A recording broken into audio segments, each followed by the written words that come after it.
Not anymore. All right, ladies and gentlemen, welcome to another exciting Science with John. Today's topic is the moving picture, the science behind it, how it was created.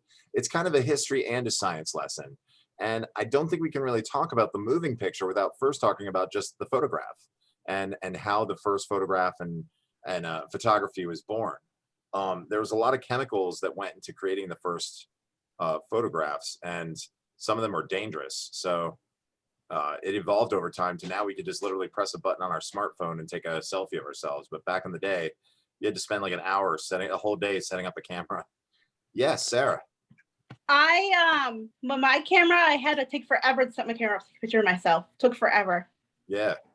I bent the selfie. That's cool.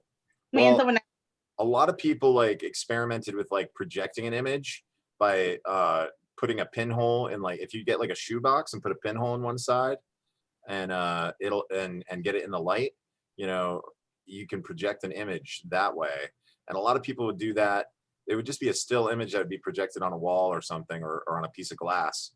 A lot of artists would use that as a way to do still life images, and if they couldn't quite capture the image in their mind, they'd be able to look at it on the wall there, you know. So we're going to learn about the history of it, the science of it, and it's pretty cool, man. Like, the very first, if we took a smartphone back in time with us, like, I think Edison would, like, just, we need a time machine. His mind would be blown. He'd be like, oh my God, tell me more. Right. So anyways, I'm going to start sharing some videos that I found. Here we go. All right, so let's learn first about the invention of photography.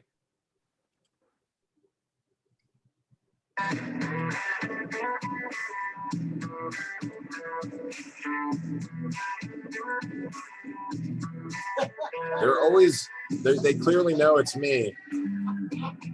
They clearly know it's me because they always have these big and tall man. Hold on, let me take another selfie here. Yeah. So it takes a fraction of a second today. We'd have astounded if 19th century with a camera that would require an entire day to set up. I think I'm old. Everybody okay? All right, here we go. When it was just too expensive to take as many photos as I wanted because of the film that was needed. Film? It was all a rather expensive hobby back then. And now,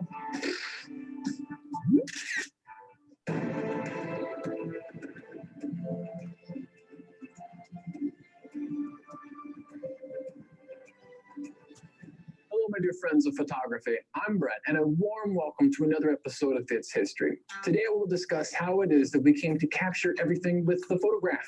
The history of photography is a strange one, considering that its many individual parts and basic features have been known for a very long time. For example, it was known since ancient times that concentrated light could project images. Also, lenses made from crystal were generally known way back when. And since the 17th century, it was known that light could be copied onto material with certain chemical compounds. But it took 200 years for all this knowledge to come together. Right now, you can build yourself the simplest of cameras. Take a shoebox and make a hole in it. Light outside is drawn in through the hole and the image is projected on the other side. You could even place a mirror where the image is projected, cut out a rectangle on top of the box with wax paper over it, and make your own screen if you wanted to. This again was already known in the ancient times, where it was seen in caves with narrow entrances, for example. With a little skill and a whole lot of hanging fabric, an entire room could be turned into a projection room, like they did in the courts of ancient China, or what some photo artists still use, such as Abelardo Morbel, for their performances. Camera means simply small room, and the pinhole camera I explained earlier is called a camera obscura, which means something like a dark, small room.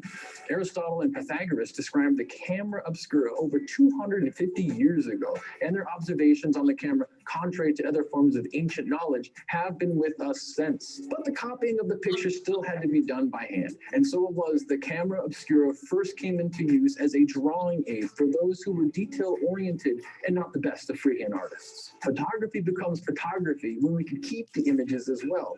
Here is where inorganic chemistry came in to help. A man by the name of Albertus Magnus discovered silver nitrate and silver oxide as a way of etching away warts, and then the development made by Georgios Fabricius in the 16th century were what led to big breakthroughs. Both of these liquids turned black when exposed to light. By 1800, someone finally tried for the first time to use this photochemical effect to create an image. Thomas Wedgwood put a cloth soaked in silver nitrate paper on his camera obscura. Unfortunately, the picture came out very pale and turned completely black soon after. Light was needed to see the photo, and light was what turned the photo black. But hey, this was the beginning. So in 1816, Niciphono Niepce produced a clearly recognizable picture with silver chloride. But soon the paper turned completely dark as well. Without some fixing agent, the photograph would have remained at best a carnival attraction. And only 23 years later, 6 years after Niepce's death, in came Louis Daguerre, who finally did it. He developed, through years of trial and error, a complicated process that changed the pale, transient image of former pictures into an image fixed permanently onto the page. So really, if you look at what he's explaining, a lot of early photography and the invention of photographs was chemistry and using certain chemicals and agents to create a permanent image on paper or on cloth. The next few decades would bring about many improvements and refinements to the process by a plethora of tinkerers and inventors. Now, although photography had now become possible, it wasn't that practical until George Eastman in 1884 in New York introduced the photographic film. No longer must every photographer be a chemist. Put in the film, finished. Please make way for the miniature camera, the amateur photographer, and the frantic reporter. By the beginning of the 20th century, where moving pictures were already invented, more people began to play with the new technology. First, photography emerged as an ultimate, incorruptible form of portraiture. What is burnt into the paper through the lens is reality, period. But reality is boring, and photographers like Heinrich Kuhn worked to illustrate reality as he wished it to be seen. Thus, through his painstaking work, the first lenses with adjustable blur functions came about. Then there was a lot of work to get the picture in the first cameras to maintain a uniform sharpness throughout the entire image. A camera lens must be able to transmit light without separating it into its constituent colors. The first of these lenses were developed for medicine by William Hyde Wollaston at the beginning of the 19th century. The lens was further developed with the Degas apparatus in 1839, providing a new standard. And in the early parts of the 20th century came the Instagram effect, long before Instagram, which was an effect of deliberate blurring and distortion.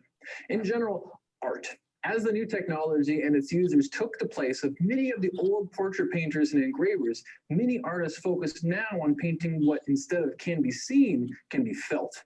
One of the first big scandals of art history was also a crossover project.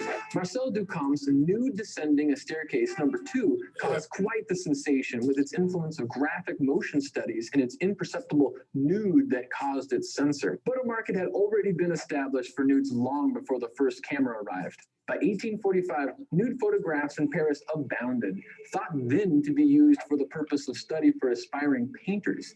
Today, we might find these studies pretty tame, but since they come from the hands of famous artists like Eugene Delacroix, they have become priceless. So back to photography. What's missing? Color. Color came a little later. The first color photograph came around 1861. And Thomas Sutton combined 3 pictures he had made with red, green, and blue filters to a single photo. Just like the progress of the black and white photograph, the addition of color gradually improved. Again, it was Eastman's company that introduced the first color film on the market and was targeted for the masses. This happened in 1935. Color remained for many years much more. So this inventor Eastman, who created a more usable film and then color film, he created the company Kodak. And you don't hear about Kodak as much anymore because now there's all these digital photos. But back then, you know, there were lots of Kodak moments. Expensive than black and white film, which is why color only came to amateur photographers in the 50s. The principles of Kodachrome, as the color film was called, is still also used in the modern films as well. But with the advent of digital technology, the use of chemistry for developing pictures has become outdated. But the age-old camera itself and the lens that is used stay about the same. Already by 1957, little chips could be made that react to light and produce storable data. However, the first generation of chips produced only images with a resolution of 176 by 176 pixels. It would take a few more decades in order for us to be able to shoot whatever came across our path in high definition. Today, analog film has long become a thing of the past, and yet lives on in the hearts of pure photo enthusiasts. So yeah, what do you think out there? Do you take a lot of pictures with your many different cameras? Do you feel like the old style cameras are much better than the new digital ones? Write it down. So yeah, there's an art to photography back then, and there was such a fascination with it that everybody had a hand in adding to the invention of it. It's not like one person created the perfect camera. It was multiple discoveries by multiple people that came together over time to create the camera. And obviously Eastman created the film that was more easily able to take photos with. That was his contribution. But yeah, there's some people who I think really like using old photos and analog photos and film, because they like the process of going into the dark room and processing the photos in a dark room and in the chemicals and everything, and it has a whole different look to it too. Has a different look. There's a nostalgia behind it. It's cool. Yeah. All right, let's take a look at now that we know more about the camera and all the chemistry that went into the chemicals and everything.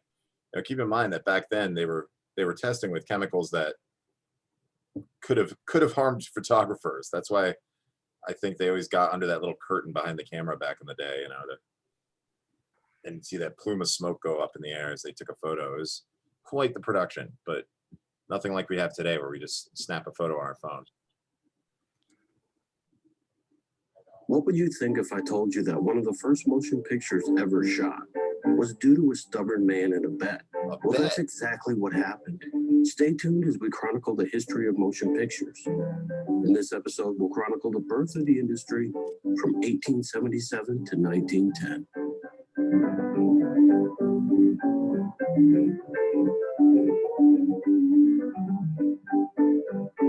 One of the first recorded motion picture moments came from a racehorse breeder named Leland Stanford, governor and Stanford University founder, who claimed that in full stride, a racehorse has all four legs off the ground at once. I like how the founder of Stanford University is the one that stubbornly took a bet and created the first moving picture.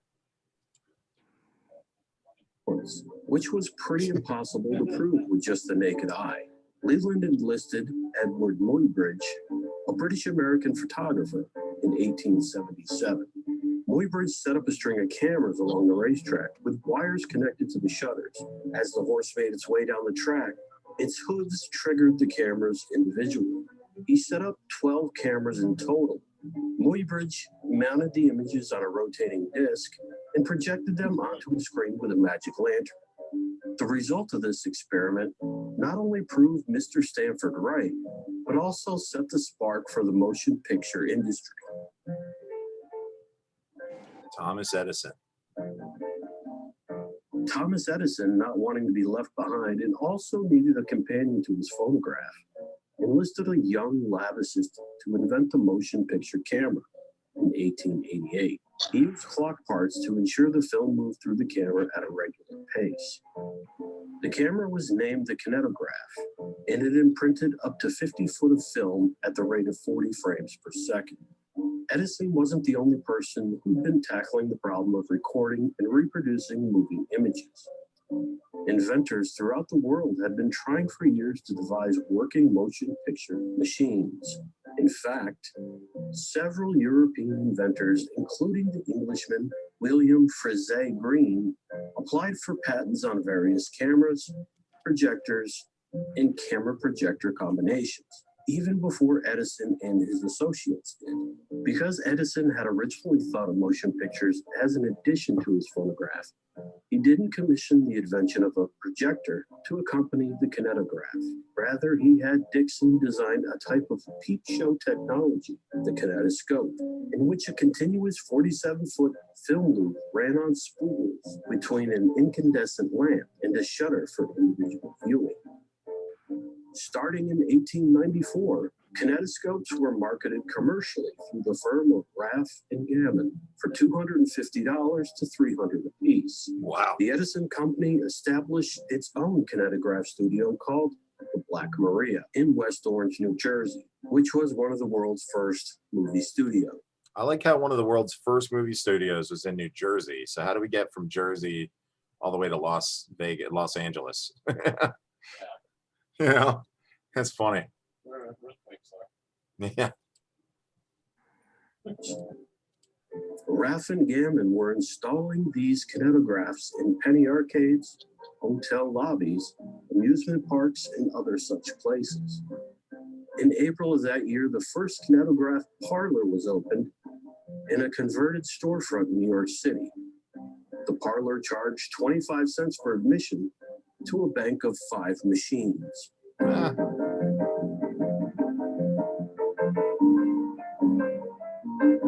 Just one of the films that they filmed, just a woman dancing. Edison's kinetoscope pretty much saturated the market and eventually made its way to an expo in Paris, where the Lumiere brothers saw it for the first time.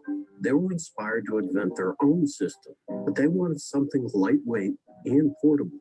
This idea would later become Cinematograph. Not only was it a portable camera, it also could print and be used as a projector, which meant motion pictures no longer had to be shot strictly in a studio. The competition was look at this good film, for the guys. industry as it It's helped like, why both isn't this sides hose progress working? into the future.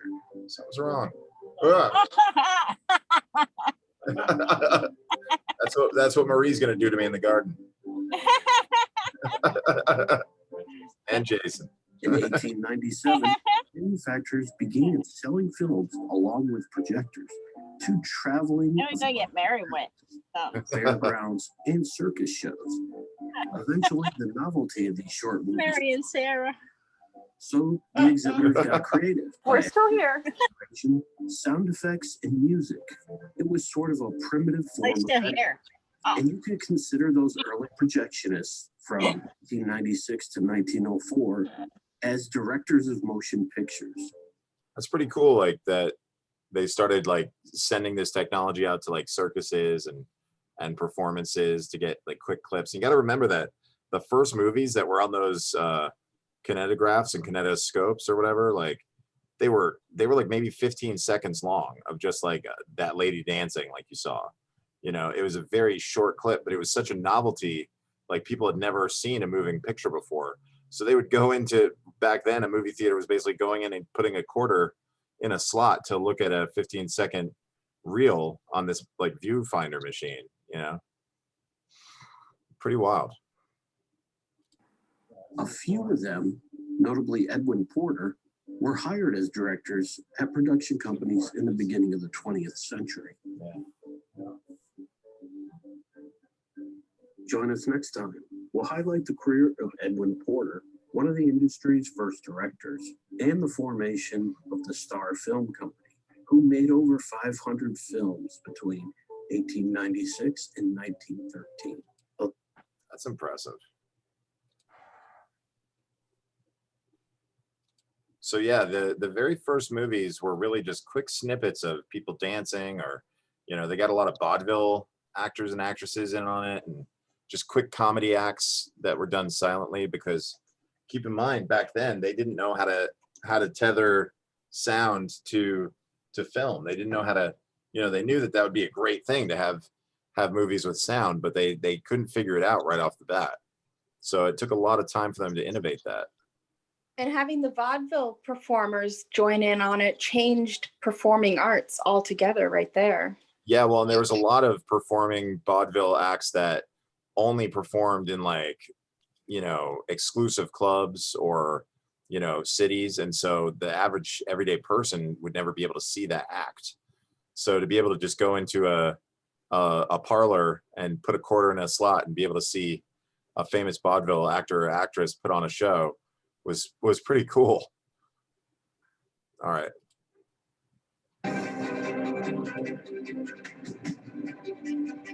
That's What? Blue Amity.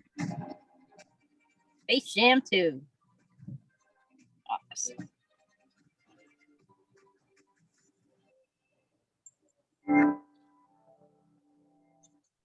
Hello there. How would you like a ticket to one of the most influential forms of mass communication the world has ever known? It's a universal language that lets us tell stories about our collective hopes and fears to make sense of the world around us and the people around us. I'm talking about film. You probably figured that out because of the title of this video, but yeah. I'm talking about film. This powerful medium sits in a sweet spot of human culture at the intersection of art, industry, technology, and politics. It's inescapable, like FBI piracy warnings and trailers that give away the entire movie. I'm looking at you, Batman versus Superman, and also versus Wonder Woman, apparently, because I learned that from the trailer. But before we get to a mouse named Mickey, a little tramp, or whether or not Han shot first, we have to go all the way back to the beginning, in a galaxy far, far, well, right here. We have to go all the way back to the beginning because the creation of this cornerstone of modern entertainment was basically an accident. We owe it all to the inventors and artists who are experimenting with new technologies and trying to capture snippets of reality to see the world in a whole new way. I'm Craig Benzine, and this is Crash Course Film History. Ready? Lights, camera, action! Roll the intro now. We should roll the intro, I think. I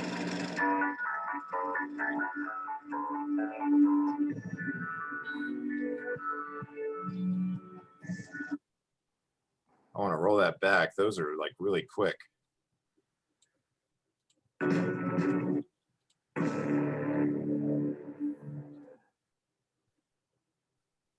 And trying to capture snippets of reality to see the world in a whole new way. Roll the intro now. We should roll the intro, I think.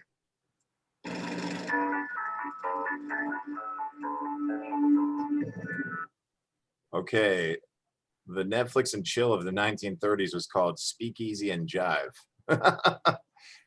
Charlie Chaplin's first role was in 1914. It was the start of him making a living. The first talkie, The Jazz Singer, was released in 1927. The Story of Kelly Gang from 1906 is credited as being the first feature-length film. And Thomas Edison had a film production company, Edison Studios, which produced nearly 1,200 films. Steven Spielberg named the shark from Jaws Bruce after his lawyer. That's funny. Over 60% of Star Wars Episode 4 was shot with a film stock that was so prone to fading that it was discontinued in the 1980s. Oh, wow. The total footage Kubrick shot for 2001's Space Odyssey was about 200 times its final feature length. Whoa. Early nitrate film base was extremely flammable. And the first drive-in theater was launched in 1933 in Camden, New Jersey. See, everything was happening in Jersey. That's funny.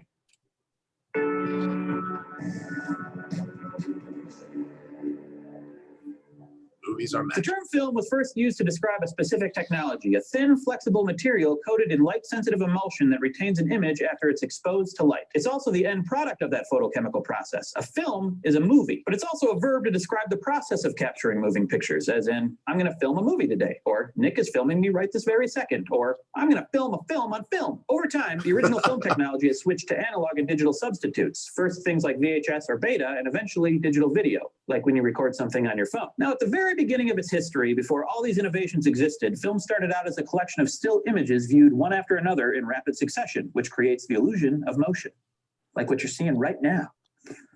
It was a magic trick, and from that trick came an art form that's a blend of literature, drama, photography, and music. So how does this illusion actually work? It all comes down to a couple quirks of human perception, tricks your eyes play on your brain, or your brain plays on your eyes, or maybe both. The 19th century British scholar Peter Mark Roget was the first to describe one of these tricks, called persistence of vision. Basically, this is the phenomenon that keeps you from seeing the black spaces between the frames of a projected film. Now, frame can mean a lot of things in film language, but in this case, it's what we call one of the still images that make up a movie. It turns out that if a frame flashes in front of your eyes, your brain retains that image for about a fifth of a second after it's gone. If another frame appears within that fifth of a second, your brain won't register the black space between them. You'll just perceive the next image. So when a film flashes 24 frames per second in front of your eyes, your brain doesn't interpret it as 24 images separated by flashes of black. Instead, it looks like a constant picture. This effect can be combined with another oddity of perception called the phi phenomenon, defined in 1912 by the Czech-born psychologist Max Wertheimer. Incidentally, oddity of perception, my nickname in high school. The phi phenomenon is an optical illusion that lets you see a series of images in rapid succession as continuous motion. Think of those flip books you played with as a kid. Take a series of still pictures shot or drawn in sequence, flip them quickly before your eyes, and voila, the illusion of motion. You have yourself a motion picture, or a moving picture. In other words, a moving picture-y. Better yet, a movie. Write that down. That's what we're going with. Now, people have been telling stories since we've had language, and they've been using pictures, even animating them, for almost as long. One line of thinking traces movies all the way back to cave paintings in places like Chauvet, France, or El Castillo, Spain. You know, those images of animals, trees, and human figures painted on stone walls as far back as 32,000 years ago. Scientists think the original artists might have used flickering torchlight to make them appear to move. Fast forward to just 5,000 years ago, and we find people inventing more sophisticated devices to create that same illusion of motion. Among these pre-film animation tools, the ones we're most familiar with are called zoetropes. These are like a bowl or a deep cylinder with sequential images painted on the inside and small slits or windows cut into the edges. Spin the bowl and peer through the slits, and thanks to persistence of vision and the phi phenomenon, the pictures seem to move. Ooh. Isn't that cool? Have you guys ever seen a zoetrope before? It's pretty cool. It's basically that, you know, a bunch of images inside the wheel, and as you spin it, it looks like it's moving. Ooh. Over the centuries, these devices came in lots of different forms and just as many names. Phenakistoscopes, stroboscopes, stereoscopes, all kinds of scopes, but not scope, the mouthwash. That's something else. And for a long, long time, this is as close as we ever got to film. Until photography came along. Now, it's important to remember that no one set out to invent movies. There was no one mastermind and no grand plan to revolutionize communication or art on a global scale. If I was around, it would have been me, but there wasn't anyone. Instead, film as we know it today exists because of a series of happy accidents, technical innovations, and scientific byproducts. Because really, at the beginning, nobody knew what they were doing. Just like now.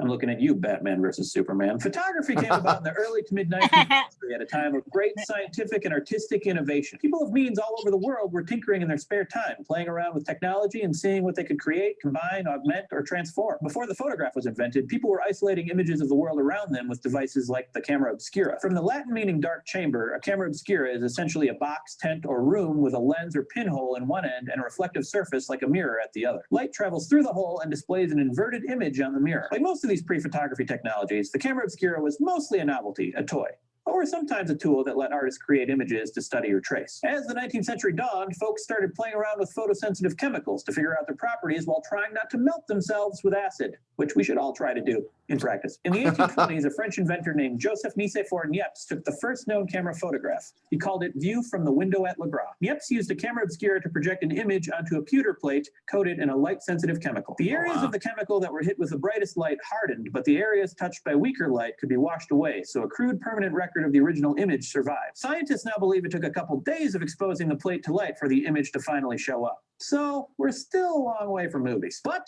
we're getting closer. Get excited. Louis Daguerre, another Frenchman and a close buddy of Niepce, was able to shorten the exposure time to just a couple of minutes. His Daguerreotype process became the first commercially available mass-market means of taking photographs in 1839. And this is usually considered to be photography's birthday. Hooray! Happy birthday. But hold on, the daguerreotype still had a few problems to work out. The photographs were pretty fragile, they weren't easy to replicate, and the chemicals were, shall we say, toxic. Along came George Eastman, an American entrepreneur and founder of Eastman Kodak, who invented a way of taking pictures on paper rather than metal or glass plates. This method also didn't need as many chemicals, which probably saved a lot of snap-happy inventors from health problems. Now photography was off to the races. Literally. So let's go to the thought bubble and see how photographs were used to pause time and take a closer look at movement. Take it away, thought bubble. Well, I will take it. I'm going to narrate. So In 1872, Leland Stanford, the former governor of California and horse race aficionado, made a bet with another bigwig that a horse at full gallop raises all four hooves off the ground at some point. To settle the bet, Stanford commissioned a photographer and inventor named Edward Muybridge to find photographic proof. So Muybridge set up 12 cameras along a racetrack, each triggered by a tripwire to capture a still image of a horse in motion. His set of 12 photos was something brand new, rapid motion broken down into frozen, studyable moments. Spoiler alert, Governor Stanford won his bet. There were a couple images where that horse wasn't touching the ground at all. Muybridge's experiment launched a wave of motion studies as photographers and inventors all over the world began using these new technologies to break down continuous motion into individual images. And that was one giant step closer to motion pictures. Thanks, Thought Bubble. You're so great. One of the photographers was yet another Frenchman, a man named Etienne Jules Murray, whose training in physiology led him to capture motion studies of birds in flight and human athletes in action. Instead of tripwires like Muybridge, Murray invented what he called the chronophotographic gun, awesome, and switched from sheets of photographic paper to rolls, allowing him to take bursts of photographs, 12 per second. Even with all these increasingly fancy techniques, it's important to note that these were still just series of photographs. Motion studies were sometimes projected using devices like Muybridge's Zoopraxiscope, but nobody was trying to make movies yet. So the world was boring. Each of these innovations set up a fella you may have heard of, Thomas Edison, and a scientist who worked for him named W.K.L. Dixon to invent the kinetograph, the world's first motion picture film camera. Da-da-da! And they, in turn, paved the way for the first filmmakers to experiment with motion picture technologies and storytelling. We mentioned earlier that film is an illusion, but it's an illusion that's carefully crafted by people who want to show a specific point of view. With aesthetic choices from shot angle and shot size to lens type and lighting style and how much hair you put on a Wookiee, filmmakers can further affect how we, as an audience, interpret reality. In a real sense, film wasn't invented. It was stumbled upon. A series of happy accidents eventually led us to Citizen Kane, Grand Illusion, Black Girl, and the experimental works of Stan Brakhage. Not to mention things like The Wizard of Oz, Raiders of the Lost Ark, Captain America Civil War, and Sharknado. There's a whole world of film out there to discover. And there's a lot that film can help you discover about yourself, too. And that's the story we'll continue next time we meet. Today, we talked about how film is a sort of magic trick, thanks to the ways our eyes and brains work. Thank you, eyes and brains. We introduced the very, very beginnings of film, when people started using sequential images to tell stories. We discussed photography as a huge technological leap forward, since chemicals and light could capture images and break down fast-moving reality like never before. And next time, we'll learn about the... So it's pretty cool that like it explains how our brains are hardwired. Like if you see a still image for like, you know, 5 seconds after seeing that still image, your brain still retains it. So as long as they can, or 0.5, so as long as they can get the next slide in place within that 0.5 seconds, your brain will just see a constant moving picture without those black bars and spacers in the way. I think that's pretty wild. That's just how our brains are hardwired, I guess. All right, here's first movie camera, Crash Course Film History 2.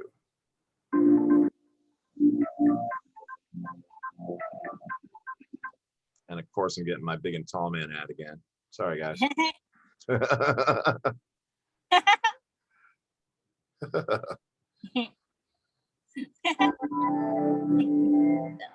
Hello, I'm Craig, and this is Crash Course Film History. You probably know Thomas Alva Edison as the inventor of the light bulb or the phonograph, but that's not entirely true. Gasp! He's an icon of American innovation and personally came up with dozens of new devices, but he was also one of those guys with too many ideas to accomplish all by himself, just like me. So he hired a batch of talented assistants and put them to work in the world's first industrial research lab in Menlo Park, New Jersey. And with their help, Edison made some major contributions to lots of technologies, including the technology of film. Hey, that's what we're talking about. One of those engineers was a young man named William, also known as W.K.L. Dixon, or Wickle Dixon, as I like to call him. His assignment was to create something that would animate photographs, something Edison hoped would do for the eye what the phonograph does for the ear. Within a few years, Dixon invented a couple devices, the world's first motion picture camera and a peep show-style device that let people watch movies. I love movies. Just like that, film production was born, and audiences hungry for movies weren't far behind.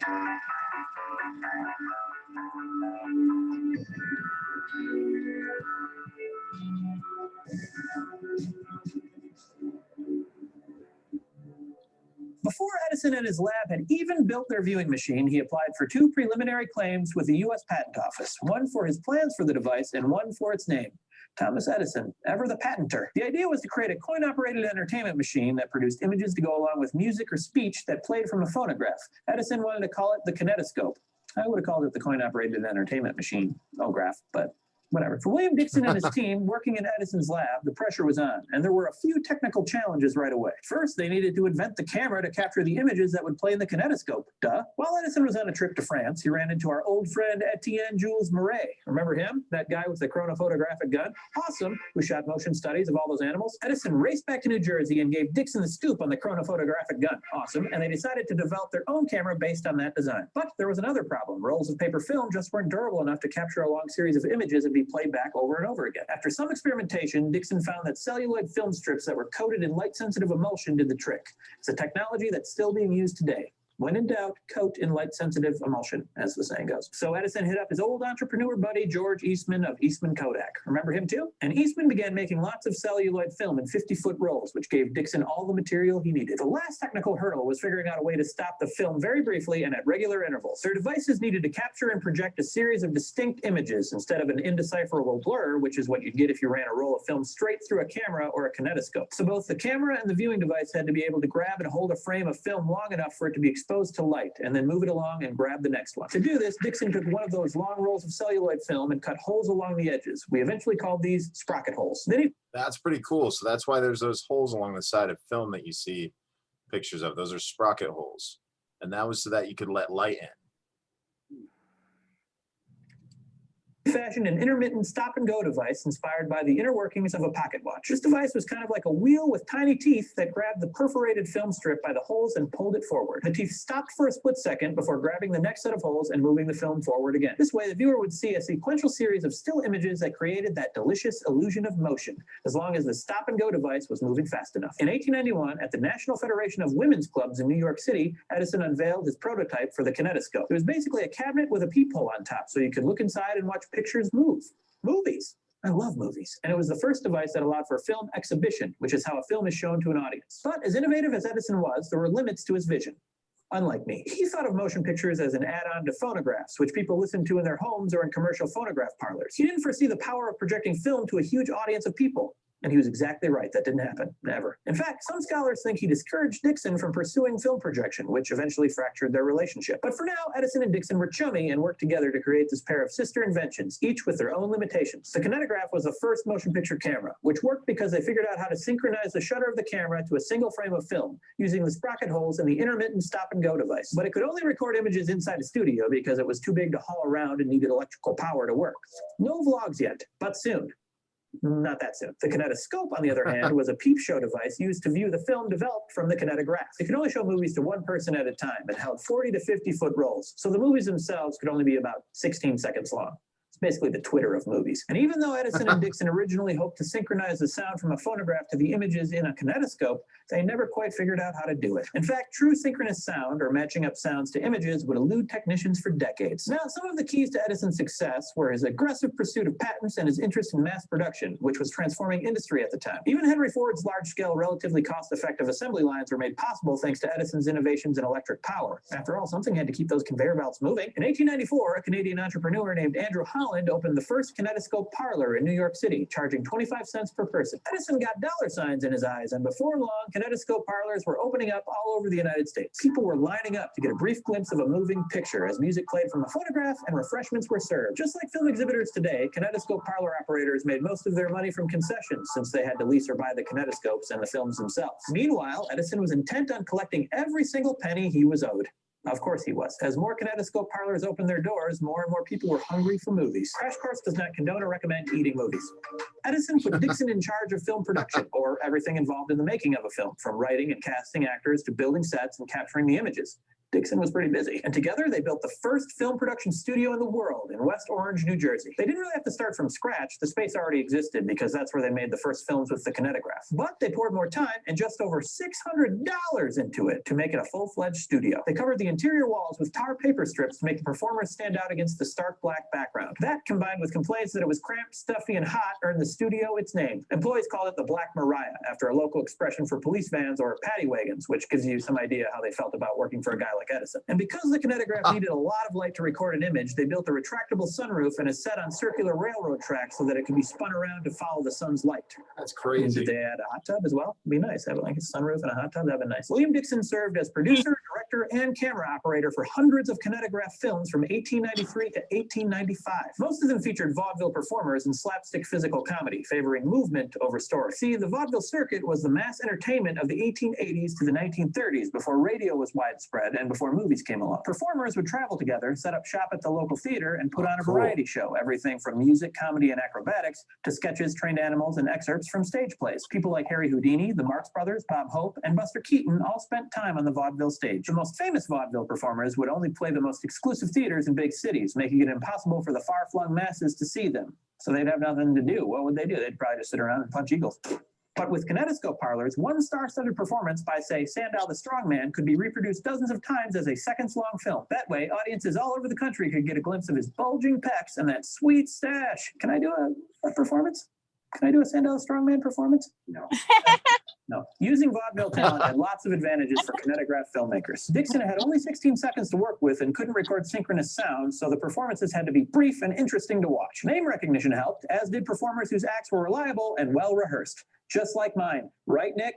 Plus, there were lots of them, and a steady supply of talent helped meet the growing demand for content unleashed by the kinetoscope. At least, for a while. Because as powerful and revolutionary as the kinetograph and the kinetoscope were, their limitations threatened Edison's grip on motion picture production and exhibition. I mentioned some of these earlier, but they're about to become very important. So pay attention. First, the kinetograph was static. The camera couldn't move. It was too big and required electricity to run, so you could only shoot movies from one perspective. Second, the kinetograph required lots of light, so it could only capture images well when the sun was shining. In New Jersey. Third, the kinetoscope peephole viewing system meant that only one person at a time could watch a movie, which is fine if you're like me and you don't like being around other people, but it's not for everyone. That meant a lot of waiting your turn to watch, limiting the number of customers a kinetoscope parlor could admit each day. Finally, there wasn't any editing yet, so each kinetograph movie was just one single uninterrupted shot. This wasn't necessarily a limitation. Throughout the history of cinema, there have been extraordinary films made from single long takes. But until filmmakers could edit different shots together, the kinds of stories that could be told had to begin and end inside one brief shot. Despite this laundry list of drawbacks, film had arrived thanks to Thomas Edison and especially William Dixon. Whatever else filmmakers were going to do, whatever else movies were going to become, this was their start. Today, we talked about two key inventions, the kinetograph and the kinetoscope, that were used to capture and exhibit the very first moving pictures. We discussed how the principles of industrial mass production helped spread their inventions, altering the landscape of mass entertainment forever. We introduced the first film studios and talked about how the first movies showcased the action of swanky vaudeville performers rather than stories. And next time, we'll learn about the first projected movies and how entire audiences of people began experiencing motion pictures together. So I'm only going to subject you guys to two of that guy. His crash course videos are kind of cool though. So I wanted to show you guys a few of these examples that we've been hearing so much about. So let's see the first motion picture ever made based on a bet. Just a bet. We go the extra mile so every rental is safe. By definition, a motion picture is a series of pictures projected onto a screen, creating the illusion of movement. By the 1800s, humans had discovered photography, projection, and motion, and just hadn't put them together. Then, a guy called Edward Muybridge changed everything. He set up 24 cameras linked to tripwires to take photographs of a horse galloping. He developed and later projected the images onto a screen using his invention, the Zoopraxiscope. The result was 2 seconds of movie history. Here it is, the first motion picture ever made. Get your popcorn. Wow, what an entertaining movie.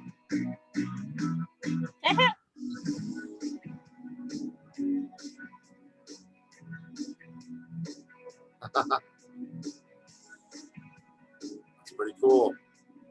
That was the start of it all.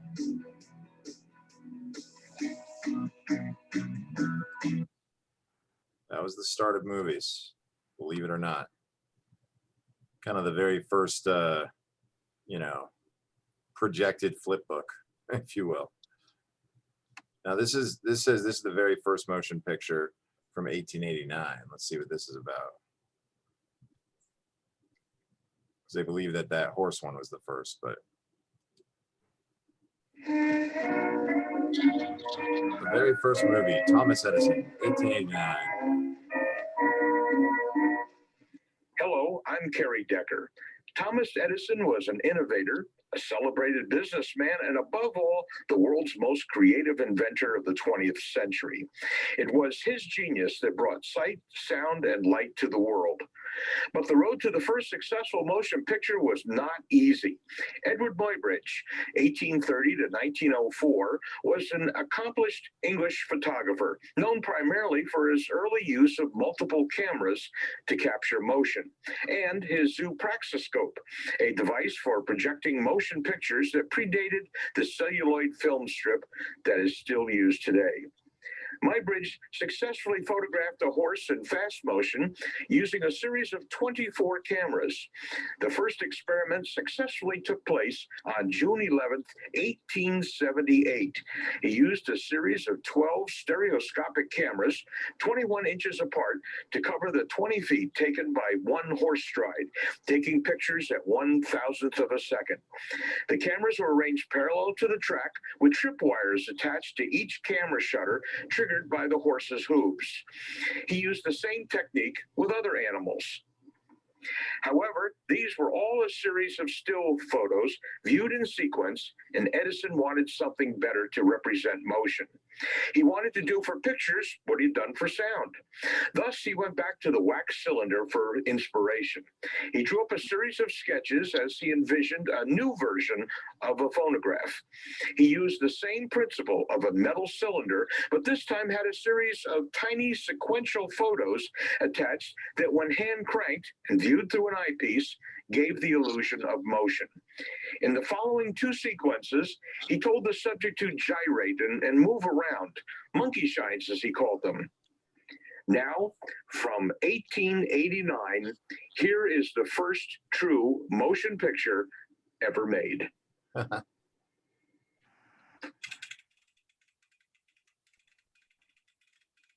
This is a little blurry.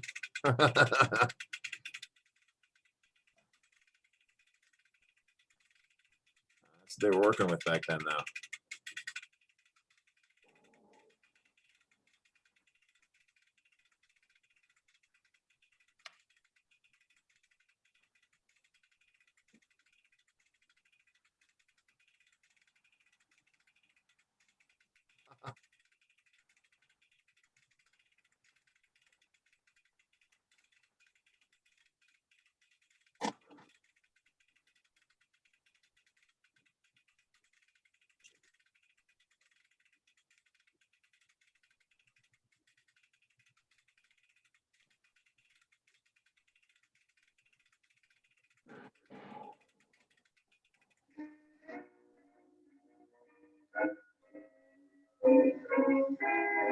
The end.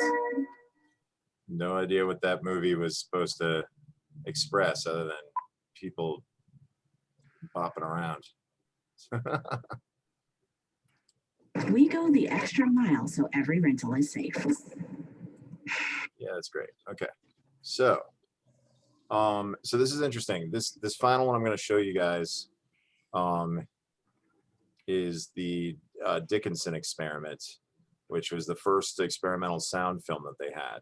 So like I said, adding sound to film was a very dodgy thing. Like, people didn't really know quite how to attach sound to film. So this was kind of groundbreaking. The first film with sound was like, what? Just like the first film with color was so exciting, and you know, seeing a film like The Wizard of Oz go from gray to color, you know, was really cool. So I'm going to show you this. This was the first movie with sound.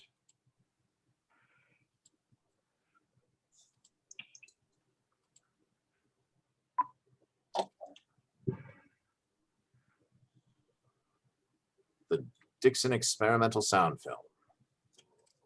The film you're about to see and hear was shot sometime in late 1894 or early 1895 at Thomas Edison's laboratory in West Orange, New Jersey, by William Kennedy Laurie Dickinson, WKL Dixon. It was a test for Edison's kinetophone project, the first attempt in history to record sound and moving image in synchronization.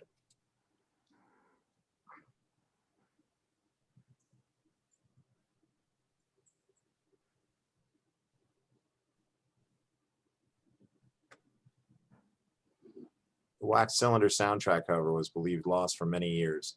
Tantalizingly, a broken cylinder labeled Violin by W.K.L. Dixon with Kineto was cataloged in the 1964 inventory at the Edison National Historic Site.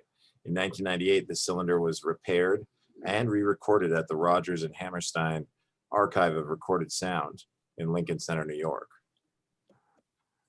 So they thought it was lost initially, but they found it and restored it. Let's see.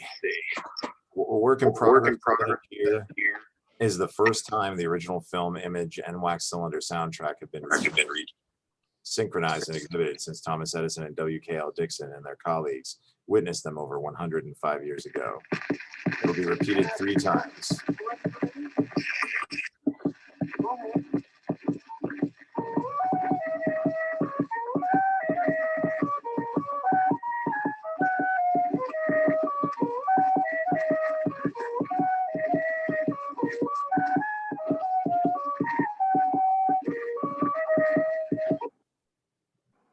Wow.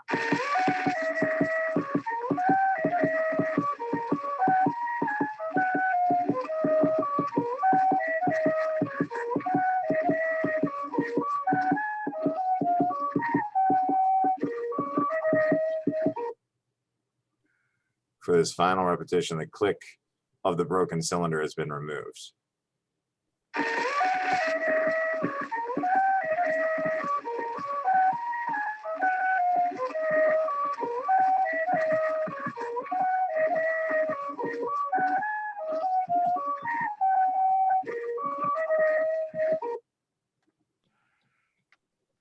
Wow. Original nitrate motion picture material preserved by the Library of Congress, the Motion Picture Conservation Center. Original wax cylinder soundtrack provided by the Edison something. Wow. So they restored this to basically show the first picture with sound. I find it funny though that the very first motion picture with sound was basically 2 men awkwardly dancing next to a violinist. How many female scientists are you going to find? I know, right? It's just like you couldn't find a cute girl to dance with the guy. Marie Curie was busy at that time. Apparently. So, I mean, film is always going to evolve, I'm sure. And so will video. I'm sure in the future, people will look back at our iPhone pictures and go, oh, that's so crude. Like now we have holographic images that we can just swipe towards our friends, you know? But I don't know, like technology is always evolving, but it's cool to see that chemistry and that innovation and that really just, you know, tinkering around with chemicals is what created a really lasting and beautiful art form that can record our history. So I hope you guys enjoyed this science class and that you learned something new. Thank God movie theaters aren't lines to go look in a cabinet and put a quarter in and watch it for 15 seconds. I don't know if I'd enjoy that experience. I'm glad you get to sit down and watch something for an hour and a half.